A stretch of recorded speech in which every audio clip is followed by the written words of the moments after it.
జై వినాయక. ఇదిగో రైతన్న ఆగుదోట.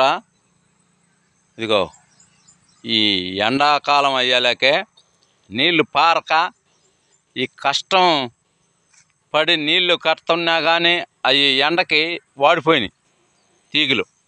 తీగలు వాడిపోయేలాకే ఇప్పుడు తోట కొట్టేస్తా ఉన్నారు. ఇదిగో తోట కొట్టేస్తా ఉన్నారు. ఇంకా ఆ కష్టానికి తగ్గట్టు ఫలితం కూడా రాలా. కాబట్టి ఈ రైతన్న కన్నీళ్ళు కారస్తా కూడా మళ్ళీ ఆగుదోట కొట్టేసేసి మళ్ళీ తోట పోసేదానికి రెడీ అవుతున్నాడు. మళ్ళీ ఆగుదోట పోసేదానికి రెడీ అయ్యి ఇవన్నీ కొట్టేసుకుంటా శుభ్రం చేసుకుంటా మన మళ్ళీ ఆగుదోటని మళ్ళీ పోస్తాడు ఇంకొక నెలకి. జై శ్రీరామ్, జై జై శ్రీరామ్, జై వినాయక.